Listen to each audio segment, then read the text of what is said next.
আওয়ামী লীগের লোকজন কিংবা আওয়ামী লীগের যারা সাপোর্টার বা ধরুন অ্যালাইট, যেমন এখন এই বুলডোজার নিয়ে দেখাতে হচ্ছে এক পক্ষ এই বুলডোজার বাহিনীকে উদ্বুদ্ধ করার জন্য চট্টগ্রামের মেয়র, সাবেক মেয়র জনাব মহিউদ্দিন চৌধুরীর বাড়ি দেখাচ্ছে, যে বাড়িটা ফুটফুটে সুন্দর, দেখতে অনেক সুন্দর।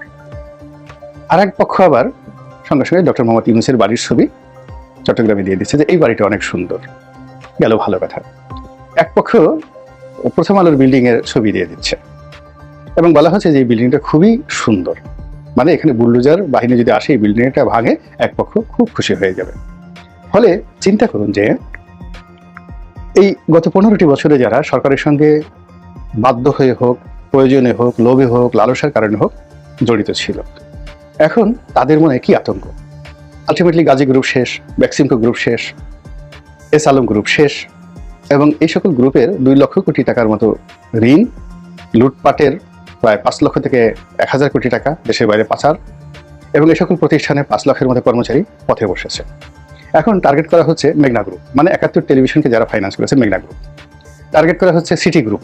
সিটি গ্রুপ মানে আটা ময়দা যে তীরের সবচেয়ে বাংলাদেশের বড় কোম্পানি, তারা সময় টেলিভিশনের মালিক, তাদেরকে টার্গেট করা হচ্ছে। এরপরে বসুন্ধরা গ্রুপ তো টার্গেটের মধ্যে আছে, তারা মানে কোনো অবস্থাতেই ঘুরে ফিরে একটা নেগোসিয়েশন করে তারা টিকে থাকার চেষ্টা করছে, কিন্তু কতদিন টিকে থাকতে পারবে আই ডোন্ট নো।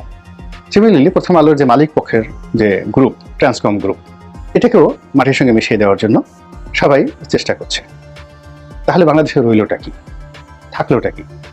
এরপরে ধরেন প্রধানমন্ত্রী সেই সমাবেশে প্রাণের মালিক গেছে, সর্বশেষ যে সংবাদ সম্মেলনটা হলো বা ব্যবসায়ীদের একটা মানে যাকে বলা হয় অনুষ্ঠান হলো, এখন প্রাণের সারা বাংলাদেশে শত শত আউটলেট এবং শতাধিক তাদের গোডাউন কারখানা রয়েছে প্রাণের, এবং বাংলাদেশের সবচেয়ে বড় কোম্পানি, 1 লাখ লোক সেখানে চাকরি করে।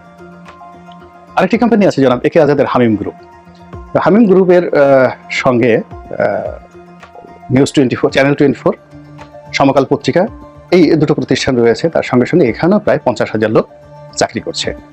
তো ওনারা সবাই মোরলেস তাদের ব্যবসা করার জন্য রাষ্ট্রের সঙ্গে সমঝোতা করতে হয়েছে, রাষ্ট্রের যারা পরিচালক তাদের সঙ্গে সখ্যতা করতে হয়েছে, আর অন্য ভাষায় বলতে গেলে দালালি করতে হয়েছে।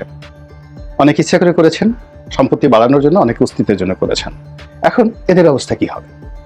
প্রতি মুহূর্তে তাদেরকে যদি বুলডোজার বাহিনীর আতঙ্ক তাদেরকে গ্রাস করে, তাহলে তারা কি করে